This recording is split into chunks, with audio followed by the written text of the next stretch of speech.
Thank you so much for tuning in to Straight Talk. I am your host, Loretta Rose, and today we are on location at Best Western Plus Hotel here in Columbus, and we want to thank them for allowing us to come in and host this wonderful Father's Day special just for men and those are here in the community. So today we're going to have a Father's Table Talk conversation. It's going to be real good. We got some men here from the Tri-City area. We're going to come back and I'll introduce them to you. Stay tuned. You're watching Street Talk with Loretta Rose here on cable TV.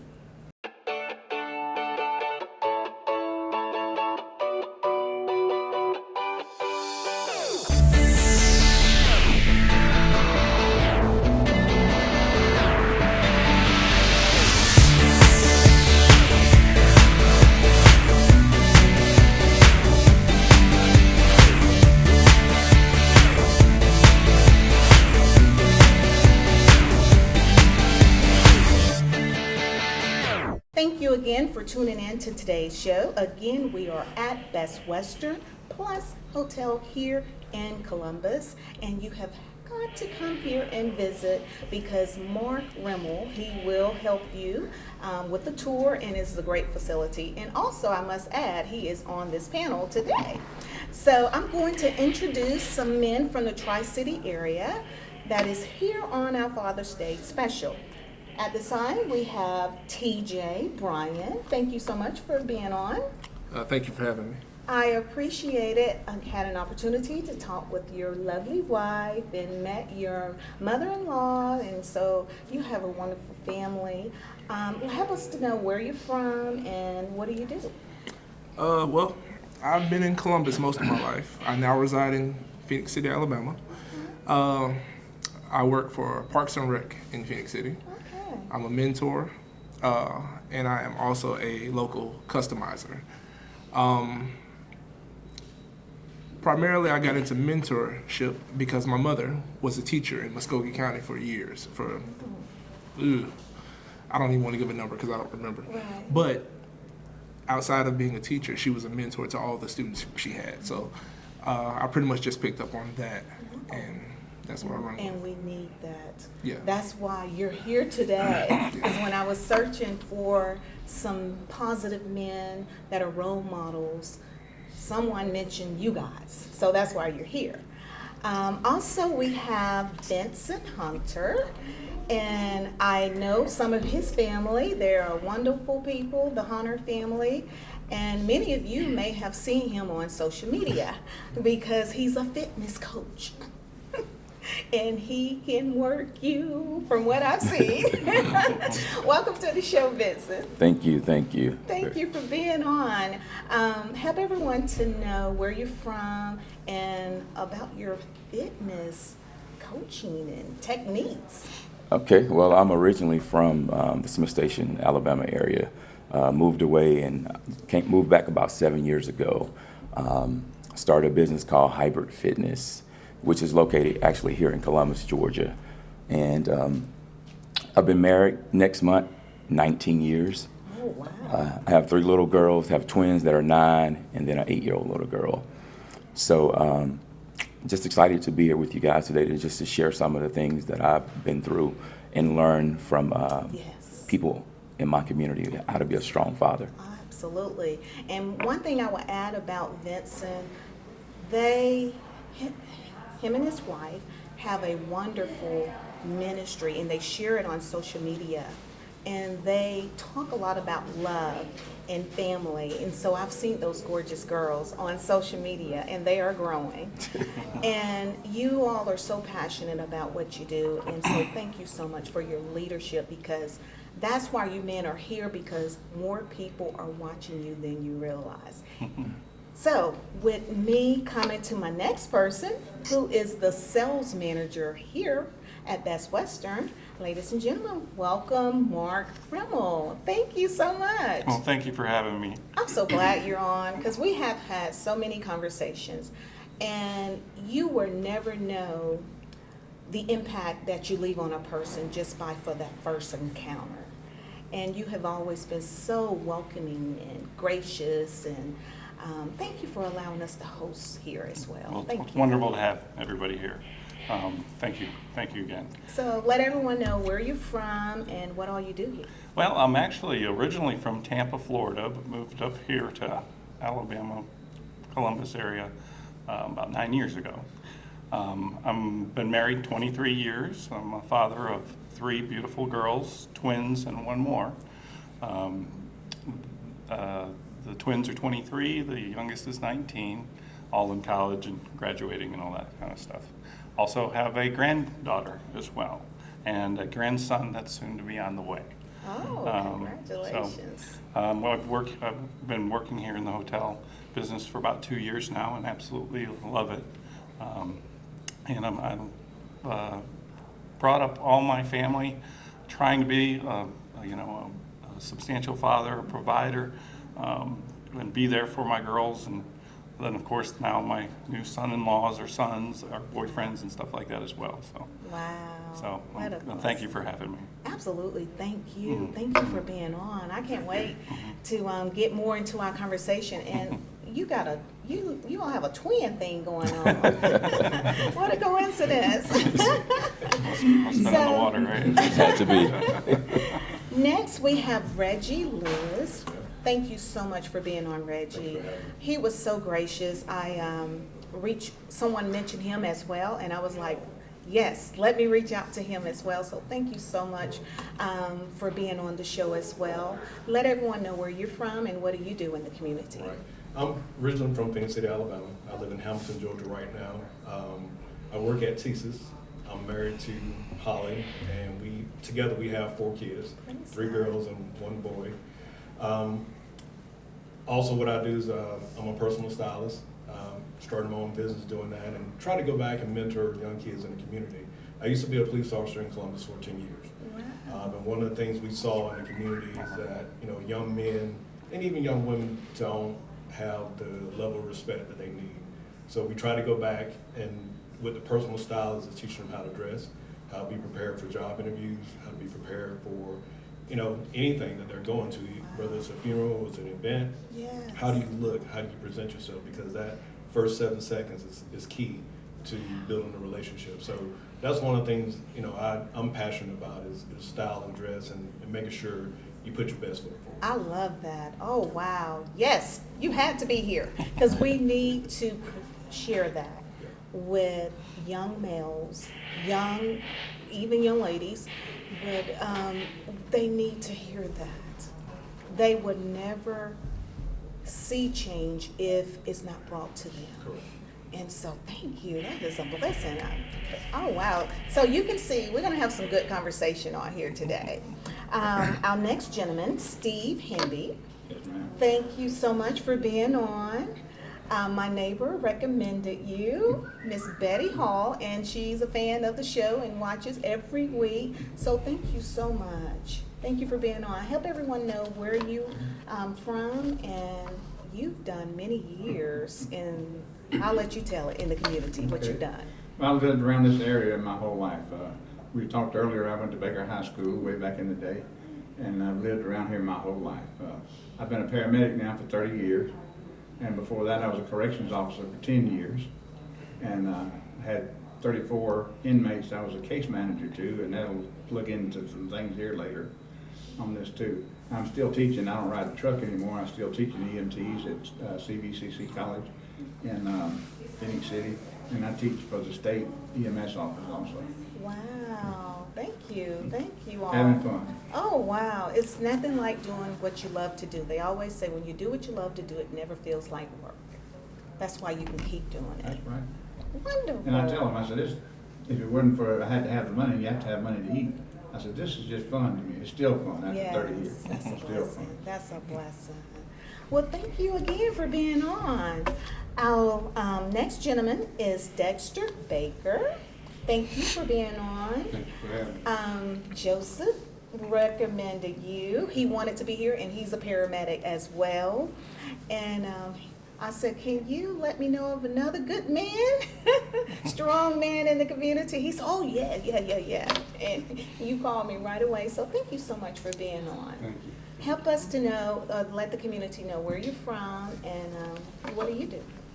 I'm from the Opelika, Auburn area, and I have a wife, 3 boys, 22-year-old, 19, and 11.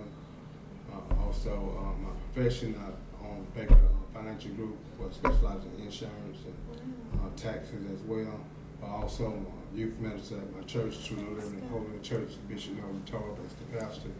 Also, with the youth director, my wife and I. Also, we do outreach in the community with CBS Bible Study. It's an international Bible study where we do an outreach in the community and the local housing projects, reaching out to the young men and young ladies on that aspect. But how I met Joseph, Way to Serve outreach ministry as well. They have a concept of rebuilding the community, whether physical or natural, and we have Grow Academy where we mentor young men in the community. Wow. Now, what I have recognized just by doing the introduction, each one of you are a man of service.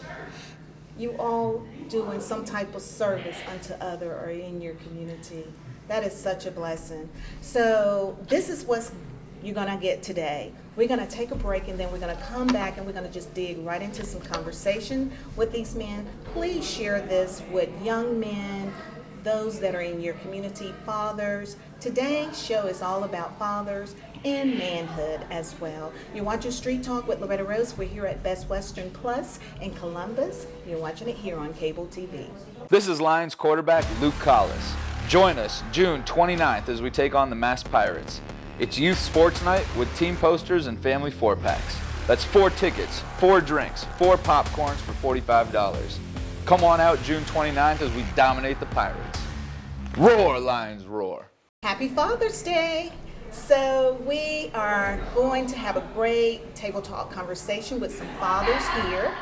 And I just want to thank these men that are on the table panel today talking about fatherhood and manhood. And they're going to share their experience as well. And I hope it inspire and encourage others that are in the community. So guys, we're going to get right into it. Thank you again. I want to know who inspired you to be the man you are today.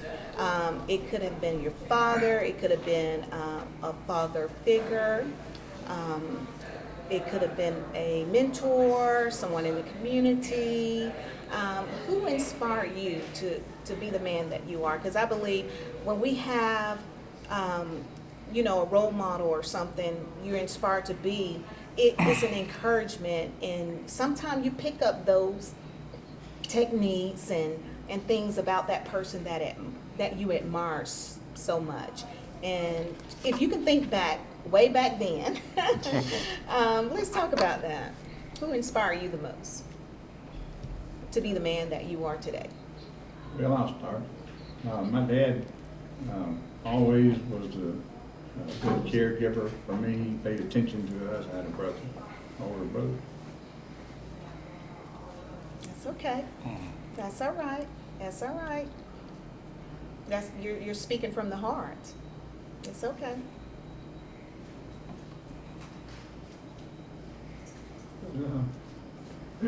I saw that he always worked and provided for the family Yes. and took care of us. Amen. It's a And then blessing. after that, as I grew up some, preachers came into my life, other preachers. Praise God. Started out with Nazarene preacher. I lived this. Yes. It's difficult to talk about what I lived through, but it was because of those men, Those men. Yes. because of those preachers came to my side Yes. when I needed Yes. it. Years and years ago, I was standing in front of a judge, and I needed a break. I needed some mercy, and I got it. Praise And I God. said, I'm not going to be standing in front of a judge anymore. Yes. That's not what I was raised to do, and that's it. And after that, my life just straightened up. I told God I was tired of messing up. I need some help. Praise God. Yes. Woo, thank you, Lord. Yes. I hope somebody get that watching. Ooh, Yeah. wow. I got tired of it. I was addicted to drugs for a while. But you can get out of it. Yes. You can get out of it. You just have to have the right help. Yes. Never take no for an answer. You find somebody that'll help you. Yes. If this one won't help you, you go to somebody else. Don't quit, don't give up. Don't quit. You find somebody that can help you. Praise God. Wow. You are blessing so many because there are a lot of young men out here today thinking that there is not a way out of where they are. But there is. And they're on drugs. Yes. And I've been a paramedic 30 years, and I've gone to a lot of calls where people were on drugs, drug overdoses, and I've seen how it affected their lives and things like that. And I talked to some of them, and I told them, I said, you know what, I was addicted to drugs too. I know what depression is. I know what it's like to be broke. Yes. I know, lived it. Yes. And I can talk to them, and I tell them, I said, let me tell you something. You don't take no for anything. You let somebody help you, and you can overcome anything.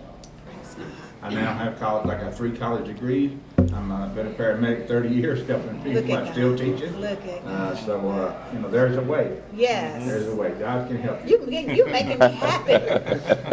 You're gonna make me shout up out of I this think seat. about all those things. I get a little emotional with it. That's all right. I live it. But, see, but look where you come from. Yep. And I hope someone watching, I hope that you see where you are and where you can be. Because there is way. There I is a talk to way. people, and I talk to new kids that come to college, and I tell them, I said, somebody tells you you can't come, you find another way. If you don't have the money, you get with somebody. They got grant money. I talk to them all when they first come over there. I said, don't let anybody tell you you can't do something. You find a way to do it. Call somebody, but let somebody else help you. Praise God. Well, today Because there's people out here, like these men right here, that will help you Yes. find the way. and you just help somebody by sharing your journey and your testimony. I love that. I know somebody. I know anybody. Yes. So, my father, he was in my life, but after 40 years, my mom and dad got divorced. And I'm the youngest of 16, by the way. So he still work ethic in me. But You're the youngest of. 16, 10 boys, 6 girls. Oh, You're my the gosh. youngest of 16. Yeah. Wow. Yeah, my mother. God bless your mama. She's 88 this year. Fight at Praise the table. God. to get God food. bless you, mama. So he's instilled That's a big a dinner strong table. work ethic, but and then so my brothers also and sisters was mentors, my brothers, you know. But I had one guy named Ricky Pitts, you know. Got married at a young age, and he showed me, you know, the difference about the business side of business, entrepreneur. Cause see, I was in the streets when I got divorced and wanted to hit my mom, so I started selling drugs, you know. And I lost a brother to the drug game and friends and cousins. And God was showing me that, hey, this ain't for you. You know, he spoke to him, so I called you to live holy. And I started a non-profit called Holy Life Ministries, so I didn't call you to be a thug. And so, and he said it's a lifestyle. And so when Ricky Pitts began to teach me about the business side, when I got into insurance, and that was just an entrepreneurial spirit, that hustle that I had. Yes. So my wife and I began to open the business. You know, we had our own restaurant, different businesses that we opened. And so even young men that living that lifestyle, I explained it to them what that is, and I have a purpose and a plan for it. It's just a business mindset, you just use it in the right way.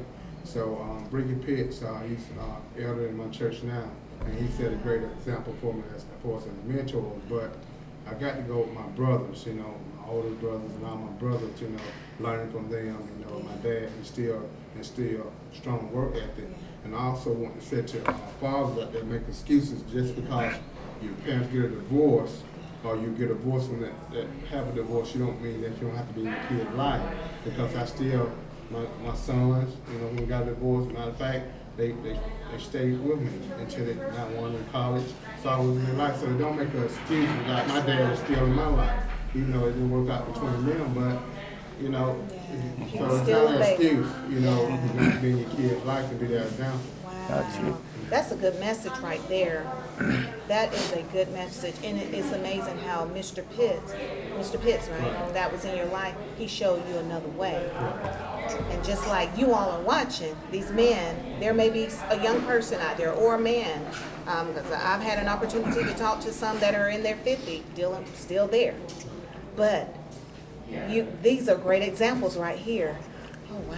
Well, my story is a little bit different. Unlike the first two gentlemen had their dads in their life. my dad was there in our household. I love my dad, but he was there in our household financially, but emotionally, spiritually, was not there. So, but God did place two individuals in my life at different points. My sister's husband, Roger Wright, they started dating when I was in second grade. So they were like in the sixth grade or something, sixth or seventh grade when they started dating, and they're still married today. Nice. So this was the gentleman that actually taught me a lot of things growing up, taught me how to drive. I remember sitting in his lap, learning how to drive and teaching me all the things, some of the things that I needed at that point in my life. They're at baseball games, all those things. And I really wanted to speak because sometimes our young men, I found young men that make excuses saying, well, my dad wasn't in my life, so this is why I do this, or this is why I act out, or it's okay for me to be this way. My dad wasn't there, but there are examples in the community. There's examples within our own families, which my brother-in-law was that to me. And then when I went off to college, I met my wife my freshman year in college at Alabama A&M, and her grandfather from that point on was my example. I watched how he loved his wife unconditionally. I watched how he loved his daughters unconditionally, how he loved his granddaughters unconditionally. Everyone that he came in contact with, he loved. He would give the shirt off his back to anyone to help someone out. So I just paid attention. I paid attention. So for the last 20 plus years, I've been paying attention to the examples that he set. And even through when his wife got in her later years and became sick and was on her deathbed, he would leave his house. He would go there up to the hospital every single day. He would talk to her. He would kiss her. He would bring her flowers. So God blessed me with 3 little girls and a wife.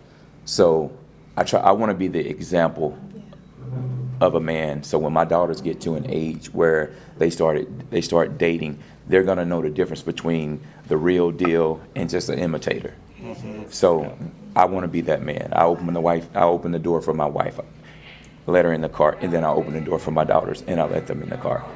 And believe me, when I fall out of that order and I open the door for my wife, and they'll just stand outside the car and like, Dad.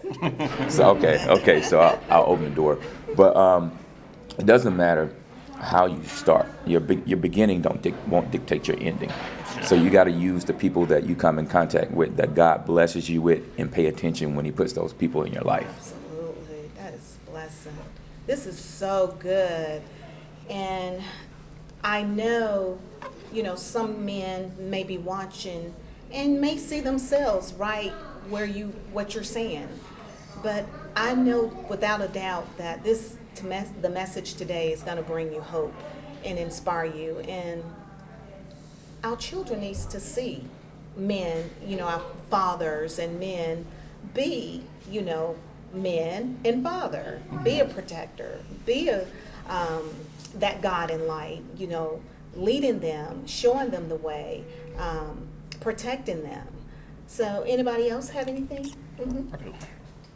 I have a bit of a twist on mine. My biological father wasn't around. My mother remarried when we moved back to Columbus, and my stepfather,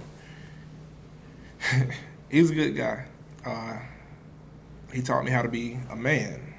He taught me, you're the provider. You are the protector. You're the head of your household. But there were other things that he didn't teach me. I had to learn along the way.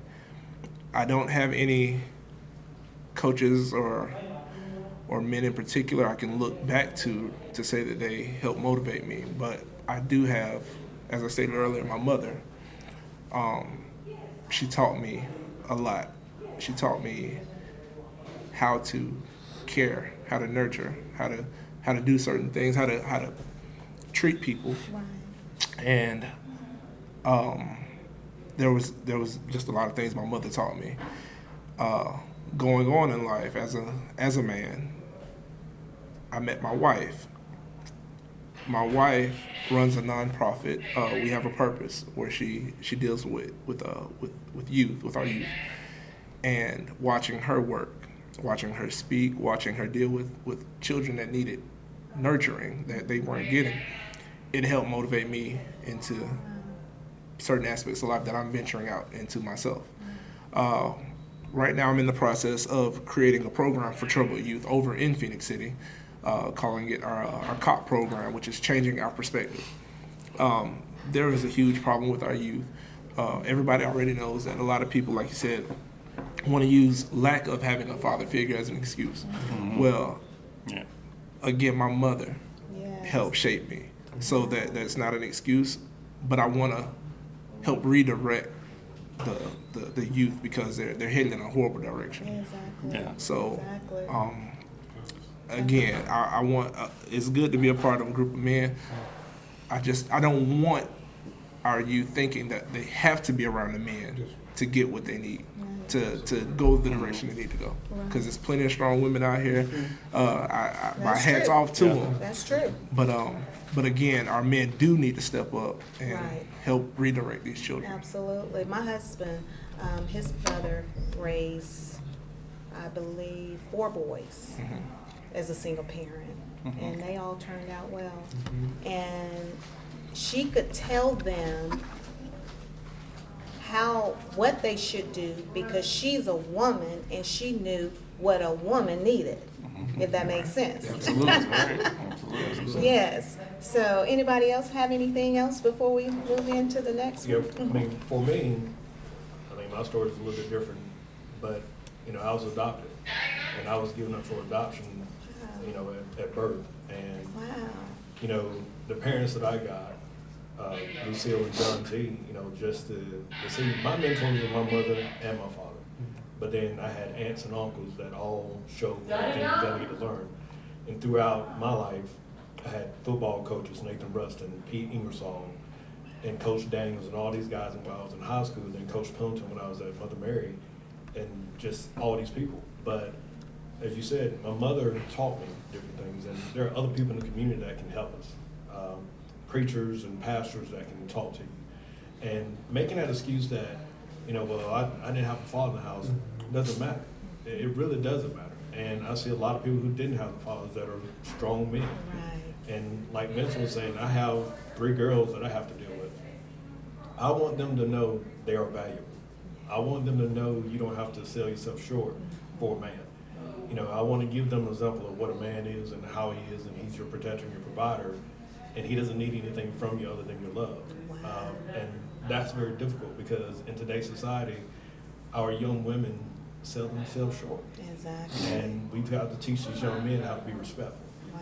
And how to be respectful, because you being disrespectful to a young lady is like being disrespectful to your mother. But, for number one for me was my mother. She taught me everything. She taught me how to be the best I could be. You dress your best, you look your best, you put your best foot forward at all times. And that was very important. Wow. But, that was my deal. And being adopted, I could say, well, nobody didn't care about me. But my biological parents gave me up for adoption because they were going through a divorce. And they wanted me to have a better life. So, to me, that is not, they were not being selfish. They were like, I want this child to have a better life. So, to me, that was very important. Right. Right. My story is kind of that's similar awesome. as that. I didn't want to be the only one not have a story. But my parents divorced when I was 10 years old. When my dad was pretty much the father figure that I looked at, and even though he wasn't around after I was 10 years old and up, thanks to his genetics, I was an athlete. I got to play college baseball, college scholarships. Got to play 1 year of professional baseball. But being that he wasn't around after being, from 10 on, I kind of had to learn through osmosis on how to treat people and women, whatever. Now that I have 3 girls and 3 daughters, I got a lot of, I guess you'd say, knowledge and teachings from watching other men that had families. My dad, he explained to me, make sure that you're the provider, because when I'm gone, you're going to have to take care of your sister and your mother. So I took that and I used it to put in my heart that I want to be a father and I want to have children. And I did. I have 3 beautiful daughters and a granddaughter, of course. But even though I come from a divorced family, you can still, there are people, like everyone's here said, in the community. I had coaches that would sit me down and say, hey, this is what you need to do in life, or this is the way you need to treat people, you know, that golden rule. My wife and we met, we told each other, we said, let's, you know, immediately we're going to start going to church. We're going to bring the kids to church. And then now they're rolling that into their lives as well right now and building their families. So again, it was coming from a divorced family, meaning that you're not going to have the resources out there to learn to be a good parent or a father or mentor, whatever it might be. Thank God for those coaches too, because I've realized coaches are like another parent. Yes. Wow, this is really, really amazing how each man have a different story, but there's so many similarities. There's so many similarities. I love what Reggie said about how what the man should only expect, or something you said about your love. That's strong right there. I want to help people to understand really, you know, can you expound on that a little bit more? Because and women, I will say, we got to give them something too. We got to give them something to be able to do that. As far as we need to be in position as well. But help us out. Yeah, what that goes back to is, as a police officer, when you go into domestic disputes, you see a lot of situations where you hear both sides going bickering back and forth. And as a man, what I meant by saying that is, I just need the love part is, we are the providers. We are the protectors. We are the ones that should lead our families. And a lot of times, you know, I'm divorced as well. I've been married twice. And one of the things I found out from my first marriage was the lack of communication and just being upset about everything. Well, she's not doing this, she's not doing that, and then vice versa. But what I started learning in my second marriage is my current wife gives me so much love. And I figured that's all I needed. And that don't make me go and do everything I need to do. But if I uphold my part, everything comes together. Because they're looking for us. And, you know, at first, you know, it was always, she wanted to be independent. And then I just said, you know, I got it. But just show me love, I would do everything. I don't need much. But that was what fueled my tank. And it makes you feel that you're doing what you're supposed to do as a man. Praise God. And a lot of times, that's what we see in these marriages nowadays, where we see the high divorce rates, because it's too easy. And we don't know how to give and take. And a lot of times, the man is sitting there going, I need more from you. I need you to do all these things. And no, you know, I don't. If my wife is sick, I'm out cutting the grass and washing dishes. I'm doing anything to help her, and then vice versa. I mean, she'll get out and cut the grass, but it's never a two-way street. But as a man, I believe I have to do the most. I have to be the provider. I have to be the protector. I have to make sure things are right. I have to be the sounding board when they need it. I need to make sure, hey, honey, you don't need to take this job, or you don't need to do this. And here's the reason why. And not be, you know, a boss. You know, That's good. You know, and when it's time for my wife to be number one, I take a back seat, and vice versa. Yeah. But we have to be the one that started, and a lot of times we don't have that. You know, I was at the gas station the other day, and I saw a young lady out pumping gas, and I looked over in the front seat.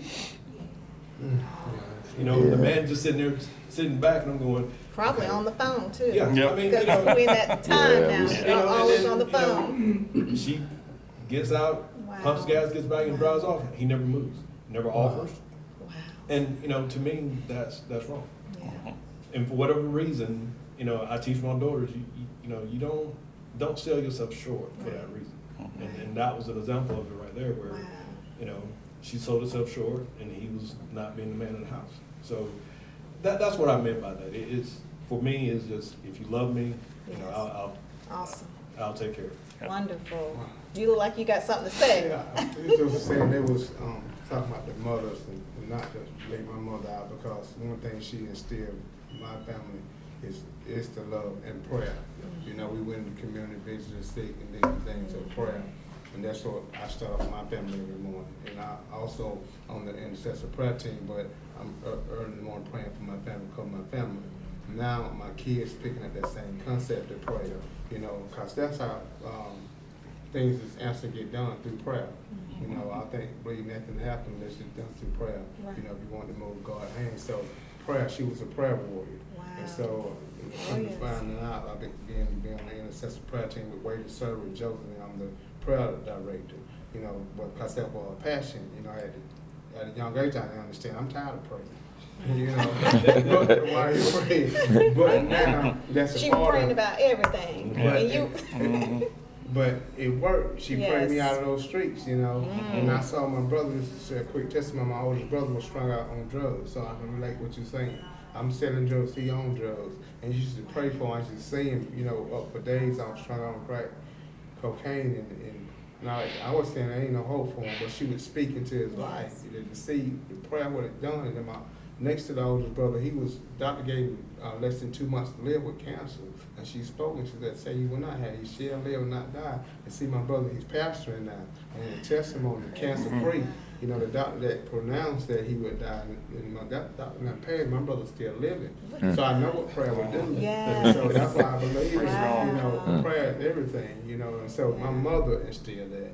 You know, Abraham Lincoln said, all that I am, all that I owe it to my mother. Yeah. And so I do believe that. praise you know. God for them Yeah. praying mothers. Yes, sir. There's power in it. And I will encourage women, you know, for men maybe married and your husband is not in where he needs to be, pray for him. Pray that God will get him to the point where he needs to be the man.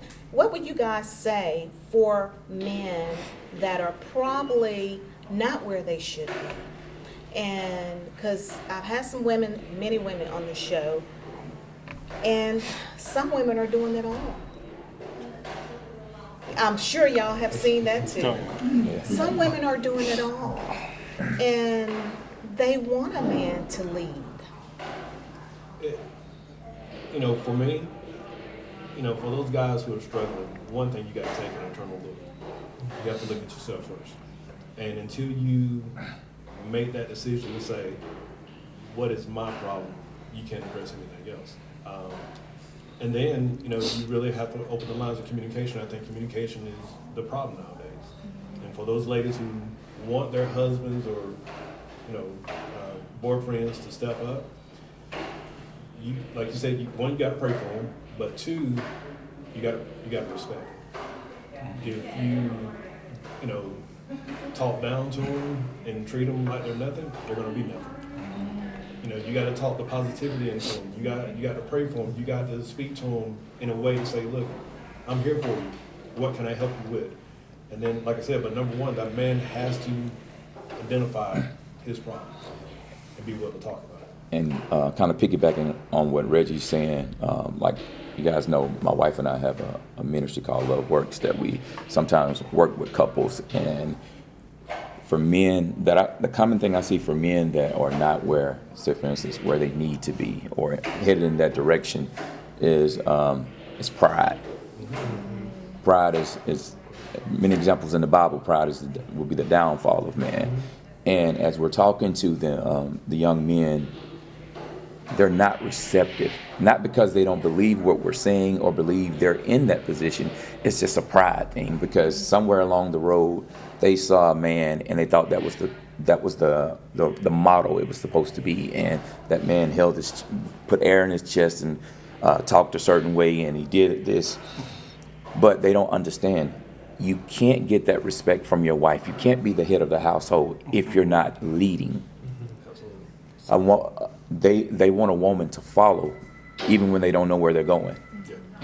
So, in order for just to speak to men that are struggling with some things right now, in order for your spouse to follow you, you must first be leading her in the right direction.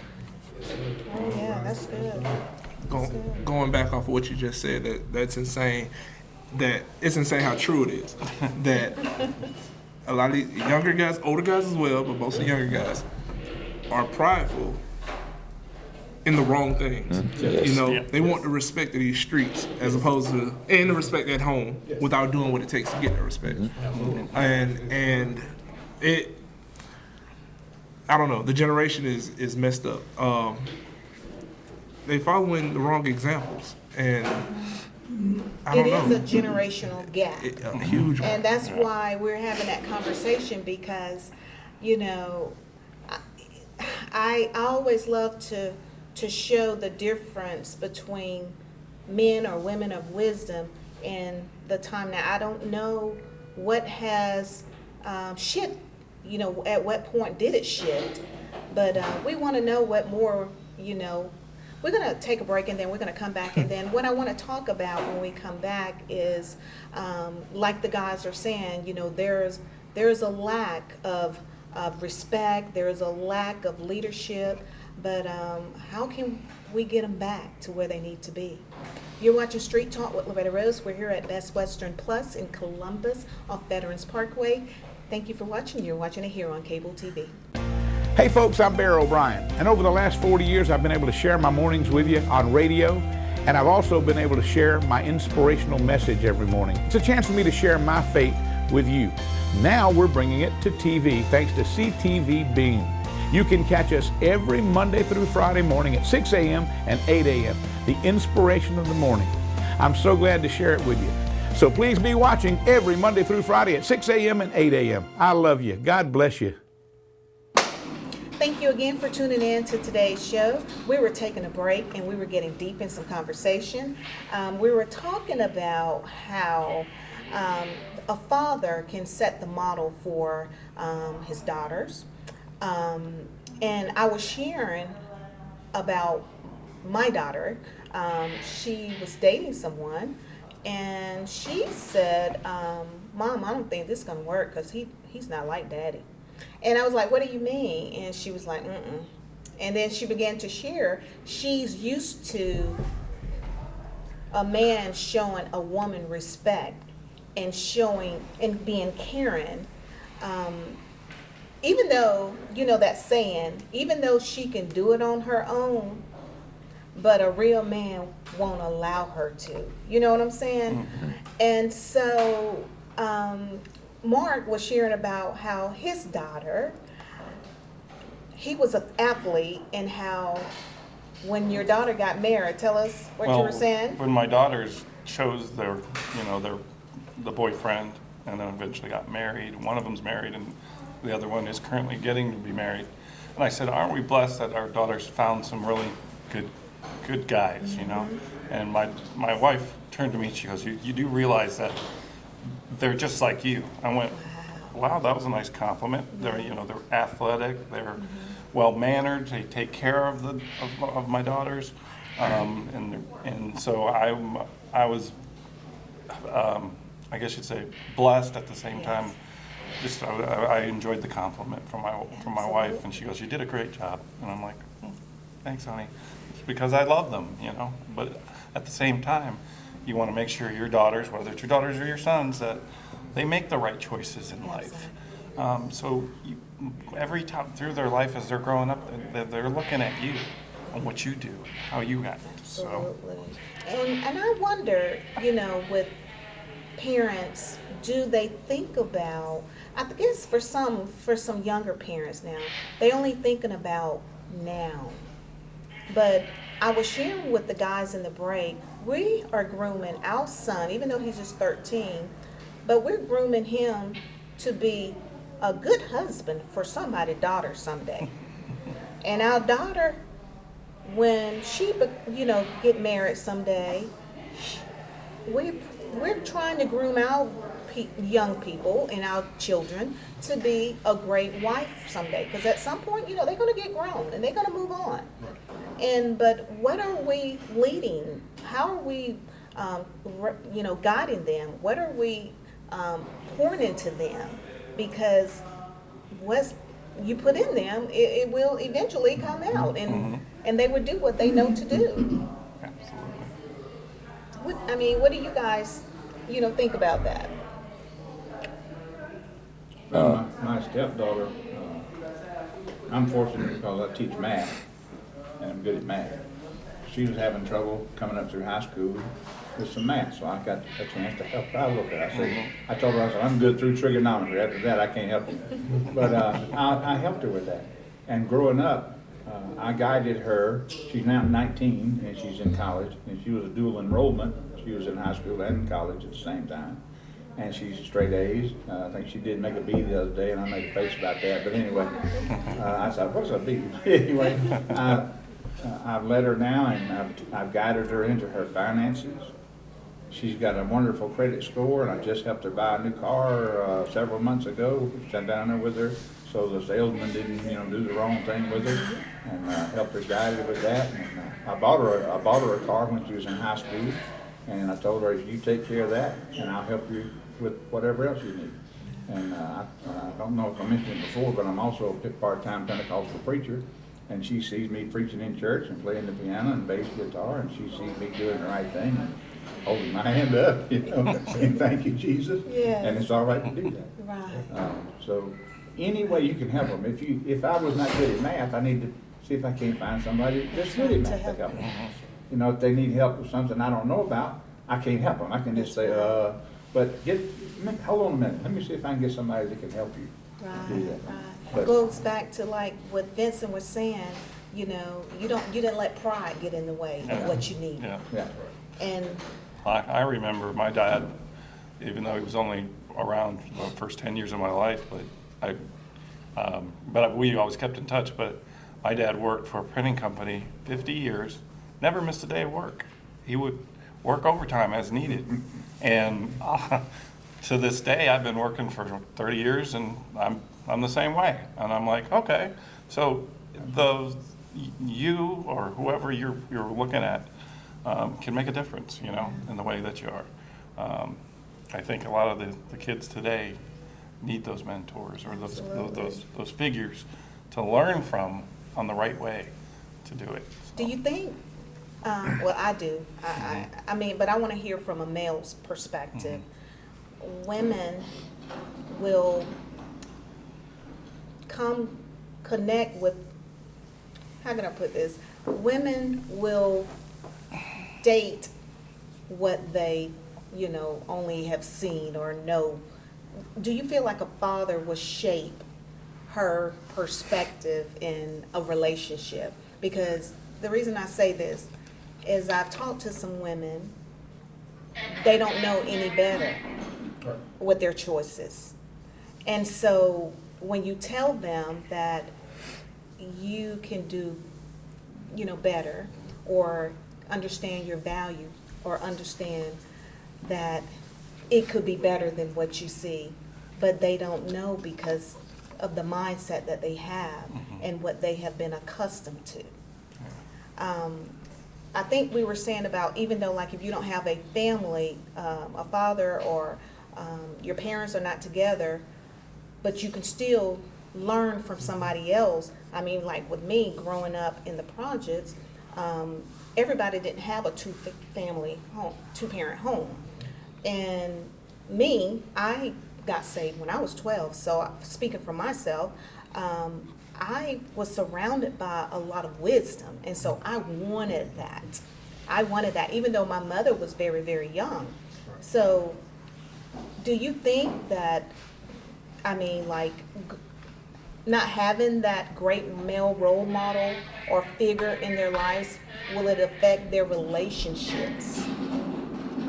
I was a corrections officer for 10 years, and I was a case manager for 34 inmates. Got to read their whole history of how they first started getting in trouble as a juvenile.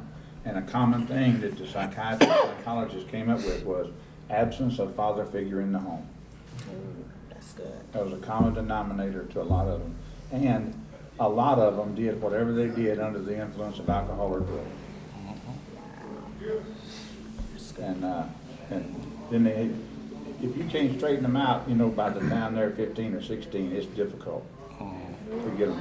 You got to get them a little earlier than that, straighten out. Show them, tell them, absence of that father figure, and that stuck to me right there, because I always had my daddy. And it didn't have to be a daddy, it could have been a bit older brother or uncle or some, a representative in the family that would guide and say, no when you need to say no, things like that, help them out. So you've seen this on the other side, Yeah. with behind the bars. Oh, yeah. We've had, and I worked at a prison that had people had life sentences for all kind of bad things like that. And some of them been in prison since they were juvenile. And that's all they know. Young girls will take sometimes the first thing that comes at them, just so they won't be alone. That's good.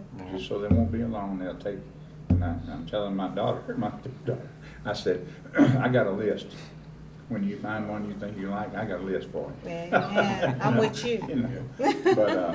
But she sees we don't smoke, we don't drink, and it depends, and we don't watch a lot of stuff on TV. I say no, we're not gonna watch that right there, no, let that in the house. Well, television is different now. Yes. It's different really now. Oh, it's a big influencer. Yes. Well, look at technology too to this day. Look how yes. these phones have changed their lives. Like my daughters will text me sometimes, and I will text them back, call me, I want to hear your voice. It's just technology has changed our whole life, our whole world a little bit too. That's a but big deal. That is a big deal there. Because that's breaking up the family unit. You don't have people sit down and play, we used to play board games and things like that. Now everybody's texting and playing games on their phone. That's a Not on my dinner table. We family put 'em unit away. breaker right there. Yeah, just break that up. I took my kids to the park one Sunday and I always got some kite. I'm like, what is the kite? I don't want to do this, but after we got to play, I said, video games. And as you were saying about the texts, and we was talking about this yesterday, they could be in the same car texting one another. And I said, kids, I get on to my sons all the time, don't text me something important. Did you see the text? That was 2 hours ago. Someone call me. Yeah. Let's talk. Yes. Yeah, let's talk. It's different That generations. is needed. That is It needed really in family. is. It really And- is. and You got just- something? As we're having this conversation, it's just bringing some other things a little bit more in clarity for me. And we were talking about, does it affect the young lady not having that father in the household? And it just lets me know that as men, we have to do a better job as reaching out into our immediate families, extended families, because I also have three nieces, and they've told me many times that they see how I treat my wife. They see how I treat my kids.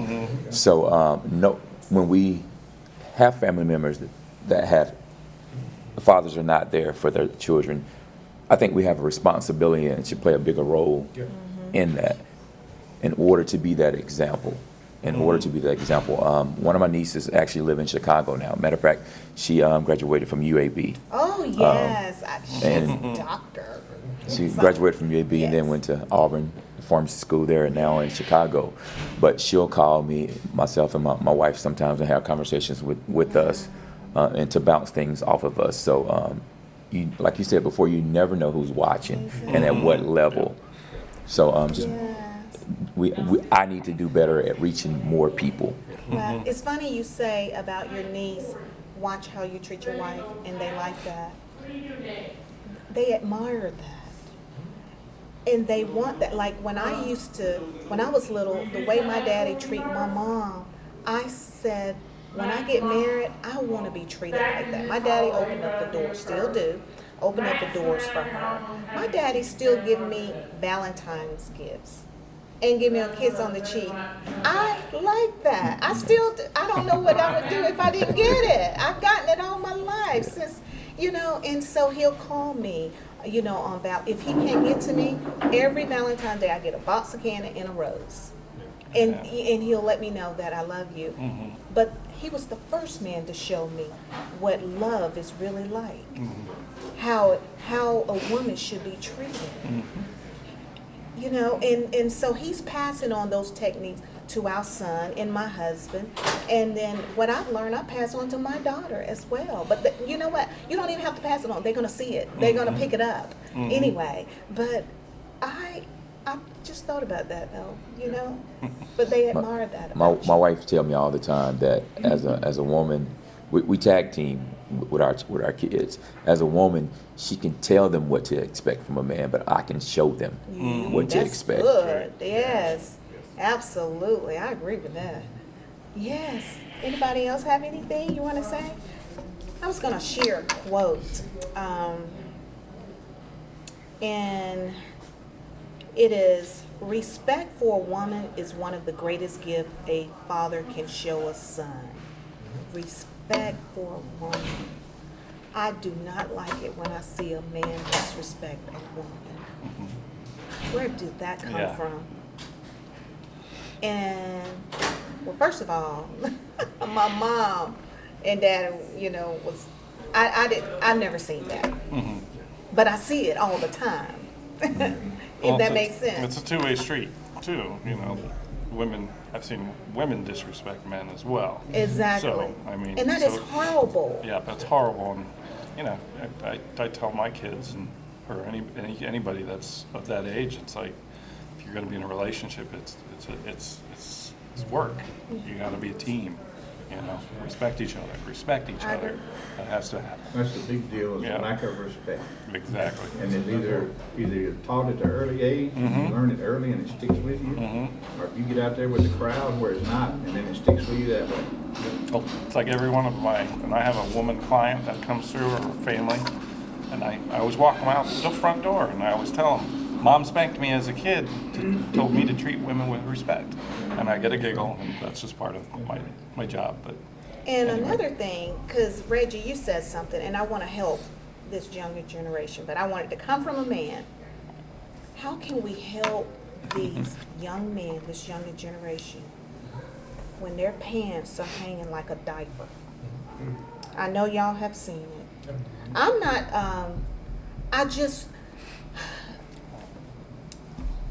I want to help them. Right.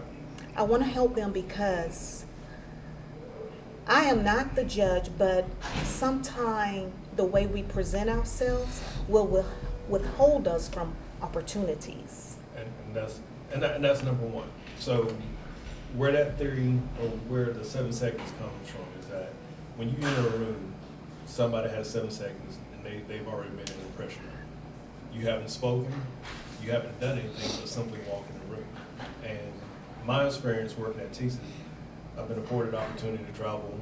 I've lived in the UK, but one of my biggest clients was Capital One, the Capital One that you see on TV with Samuel L. Jackson. So I was walking into a room at what we call a quarterly business review, and there were about 35 to 40 people in that room, and I was the only black male in the whole room. And one of the things I walked in, it was, okay, how am I, how are people viewing me? That was a thought. And we have these every quarter, so every time I started going, I was always in suit and tie. Most people they wore a jacket, but I was always in suit and tie. And I started noticing that people started reacting differently to me as the time went on. They saw that pattern. And one of the things I learned from was, I heard somebody say, well, in the first 7 seconds, somebody makes an has that impression of who you are. But I haven't spoken. Well, but that's what happens. So then I added on to that was, now when I start speaking or when I deliver on something that I promise, I've established a relationship. So those are the 3 parts, and that's what these young men don't understand.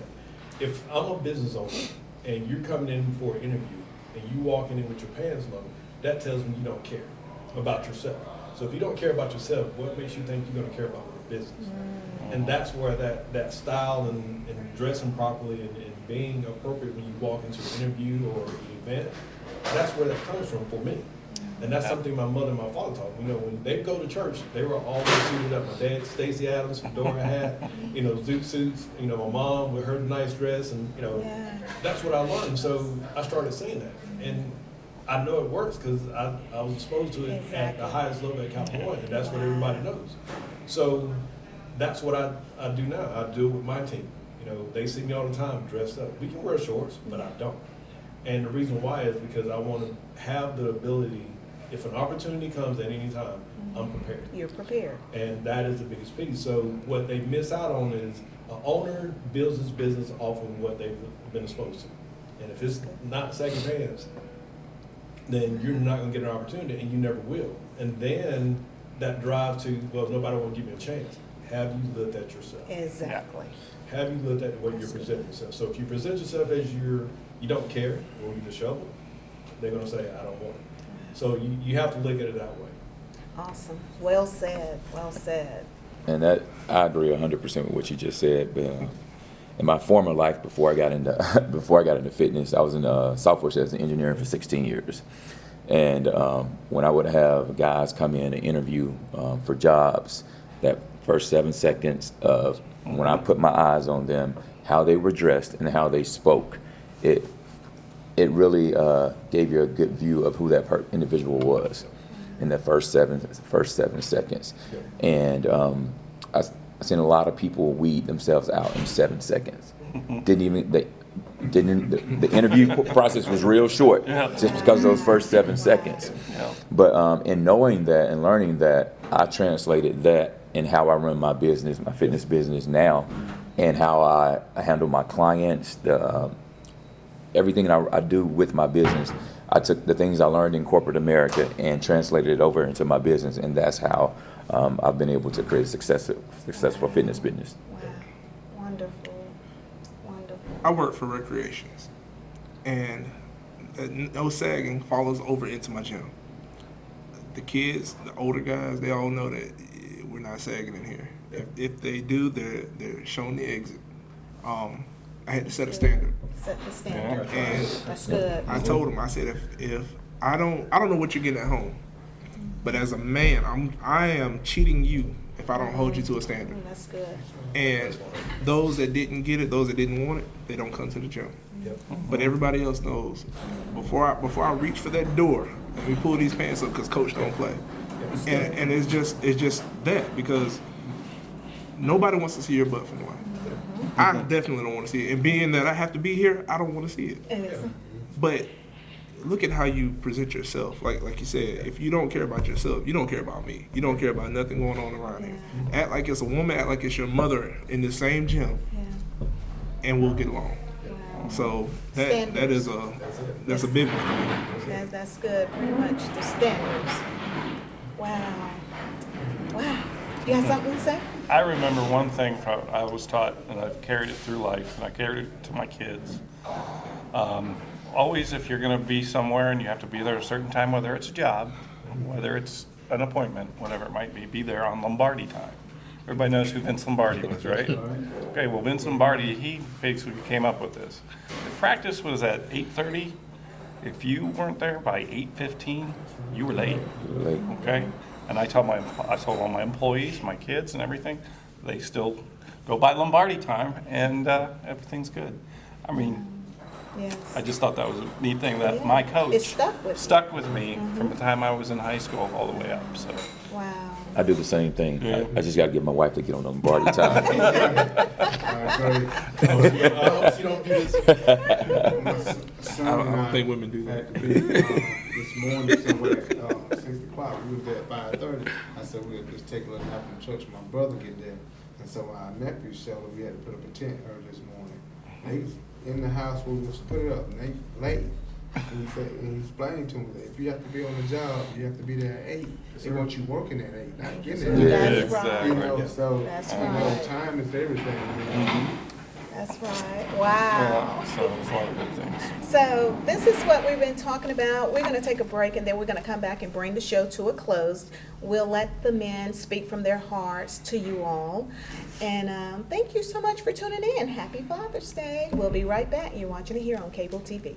Hi, I'm Loretta Rose, the host of Street Talk. I'm inviting you to tune in with me every Tuesday evening at 7:30 here on CTVBEAM. To keep up with what's happening in your community, please follow me on social media. You can catch me on Facebook at Street Talk with Loretta Rose, and you can see things that have been happening in your community. Also, if you would like to share your story, you can contact me personally at lorettarose94@gmail.com. The Streets Talk, and I'm your host with the most. Thank you so much for tuning in to today's show. We're about to bring the show to a close, and I want to thank the men for being on the show today. Again, thank you so very much, and I want to say Happy Father's Day to all of you. Thank you. And we're going to let the men speak from their heart to the viewers. And maybe they'll share a word of encouragement, because I do believe men should be encouraged as well.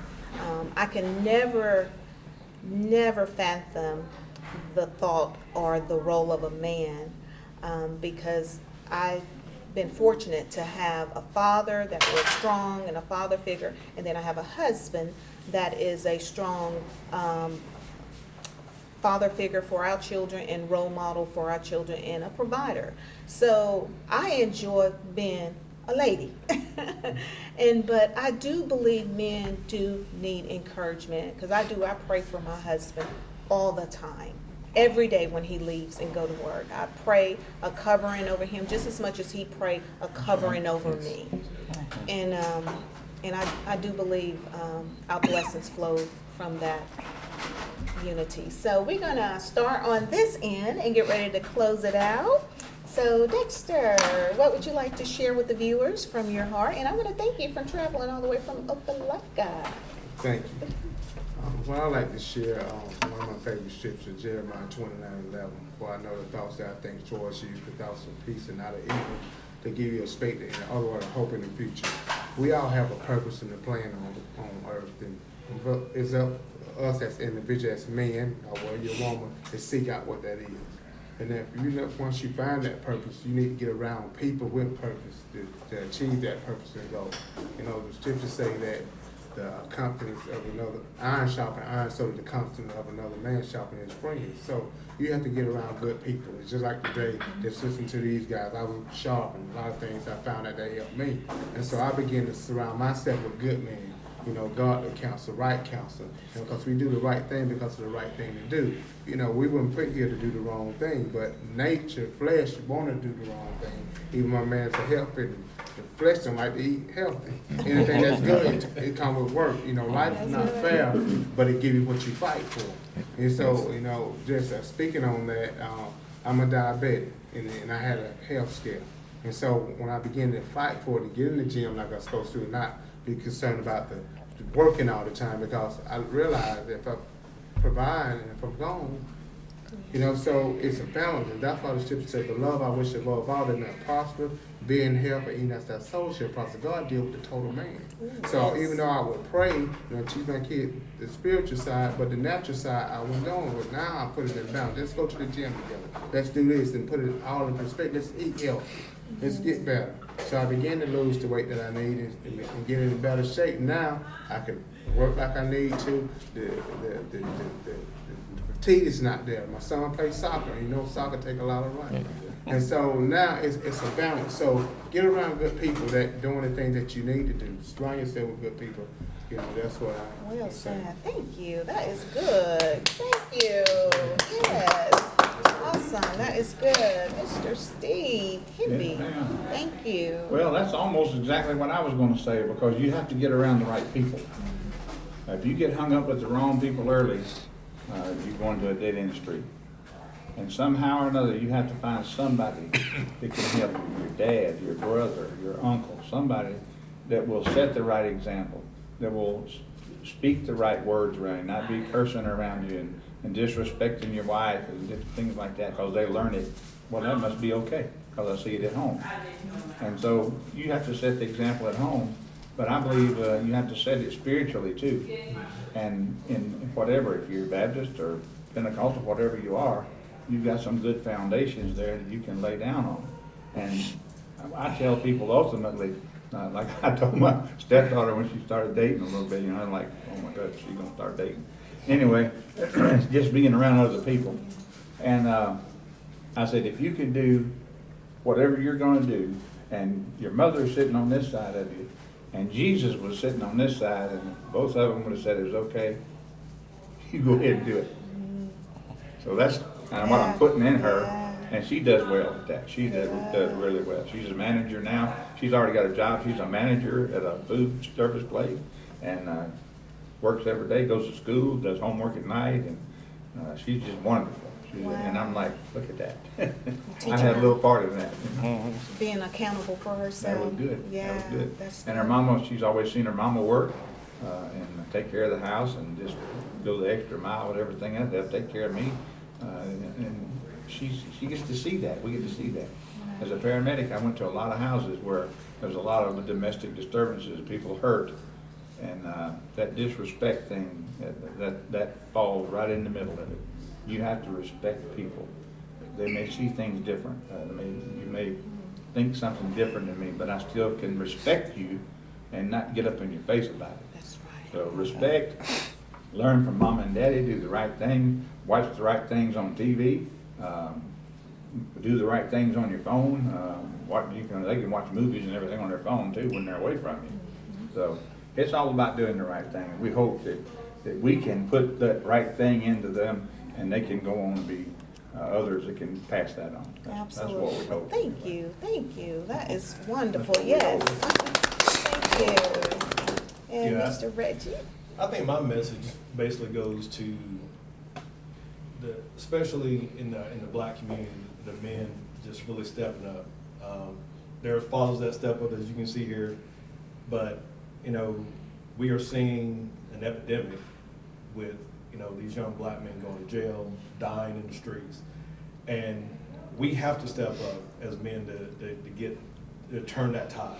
Yes. If we don't, we're going to lose all of them. And the problem right now, the one thing I have to say is, as a man, step up for your children, regardless if you're not married, regardless if you get divorced, whatever it is, step up for your children.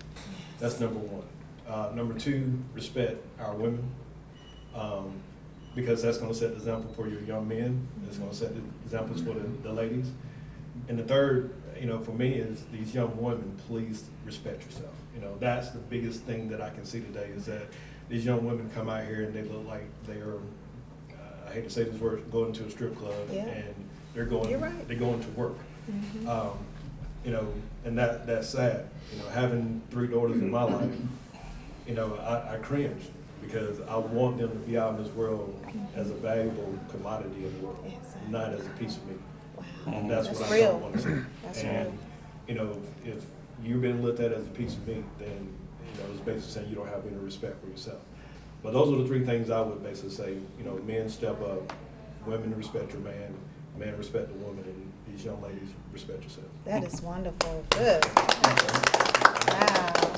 How am I going to follow all that? I mean, it's basically they hit the nail on the head. I mean, if you're a young man in this life, respect the women, but also find a dream, find a passion for what you want to do the rest of your life. Whether it's That's good. be a minister, be a fireman, be a doctor, be a lawyer, be a hotel sales guy. Find that passion and surround yourself again with the positive people. I always told my children, and I always watch my children. If you're around people that are getting in trouble all the time, you're going to get in trouble.